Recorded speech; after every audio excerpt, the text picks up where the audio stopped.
దేశంలో వివిధ ప్రాంతాల నుంచి తిరుపతికి వచ్చిన ప్రైవేట్ ట్రావెల్స్ బస్సులను రవాణా శాఖ అధికారులు తనిఖీలు చేశారు. 27 బస్సులపై కేసులు నమోదు చేసి జరిమానా విధించారు. మరో 13 బస్సులను సీజ్ చేశారు. వాహనాలకు సంబంధించి ప్రభుత్వ అనుమతులు, రికార్డులను పరిశీలించారు.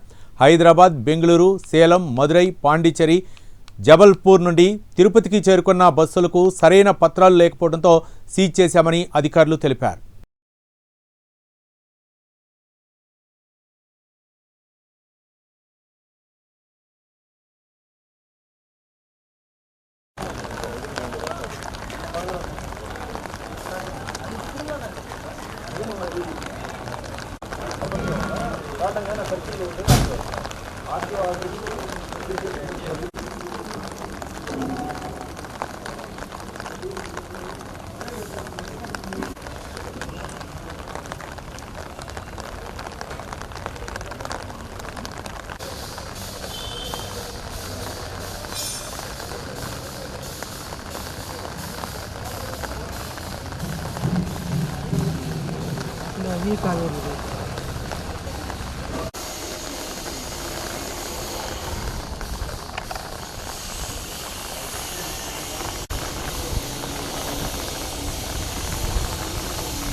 ఎస్ కర్నూలులో జరిగిన ఇన్సిడెంట్ నేపథ్యంలో రాష్ట్ర వ్యాప్తంగా రవాణా శాఖ అలర్ట్ అయింది.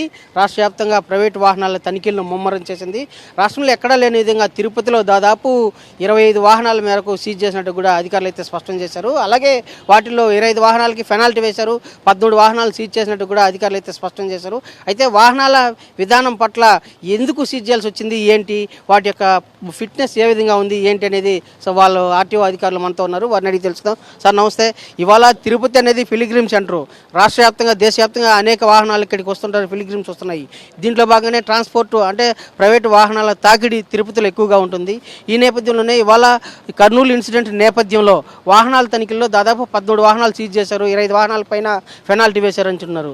ఎందుకు సార్ అంత పెనాల్టీ వేయాల్సిన అవసరం ఏమొచ్చింది, సీజ్ చేయాల్సిన ఆవశ్యకత ఎందుకు వచ్చింది, ఏంటి ఫిజికల్ ఫిట్నెస్గా బాగలేదా, ఏంటి సార్ పరిస్థితి? అందరికీ నమస్కారం. గతంలో కూడా మన కాంట్రాక్ట్ క్యారేజ్ బస్సుల మీద నిరంతరము మన తనిఖీలు నిర్వహించే వాళ్ళము. అయితే కర్నూలు జిల్లా టేకూరులో జరిగిన ప్రమాదం మీద ఒక్కసారి తక్షణమే స్పందించి, జనరల్గా గతంలో ఏంటంటే మనము పన్నులు, అట్లాగే ఇన్సూరెన్సు, ఎఫ్సి, పర్మిట్, అన్ని ఆస్పెక్ట్స్ మీద మనం చెక్ చేసేవాళ్ళము. అలా కాకుండా ఈ ఇన్సిడెంట్ జరిగిన తర్వాత ఇంకొంచెం అప్రమత్తం అయిపోయేసి ఆ యొక్క వెహికల్ కండిషన్ మీద మేము దృష్టి సారించవలసి వచ్చింది. అందువల్ల మనం వెహికల్ కండిషన్ మీద కొన్ని వెహికల్ సీజ్ చేయడం జరిగింది. వెహికల్ కండిషన్ మీద ఏంటంటే ముఖ్యంగా ఈ యొక్క వాహనాలన్నీ కూడా వారి యొక్క ఫిట్నెస్ని, వాటి యొక్క వాహన సామర్థ్య ధృవీకరణ పత్రాన్ని కూడా ఇతర రాష్ట్రాల్లో, అంటే ఏ రాష్ట్రం అయితే వాళ్ళు అక్కడ రిజిస్టర్ చేసుకున్నారో, నాగాలాండ్, మిజోరాం, డయ్యూ డామన్, అట్లాగే మణిపూర్, ఇటువంటి ప్రాంతాల్లో రిజిస్టర్ చేసుకుని అక్కడే ఎఫ్సీలు అయిన దానివల్ల వాటి యొక్క ప్రతి వాహనం యొక్క కండిషన్ అనేది మనకు కొన్ని తెలియకపోవడానికి కూడా కొన్ని అవకాశాలు ఉన్నాయి. రెగ్యులర్గా మన రిజిస్ట్రేషన్, మన రోల్స్లో వాహనాలు రిజిస్టర్ అయితే మనకు వాటి యొక్క వాహన కండిషన్ తెలుస్తుంది. అట్లాగే మన ఇన్స్పెక్టర్ల పర్యవేక్షణ కూడా ఎక్కువగా ఉంటుంది.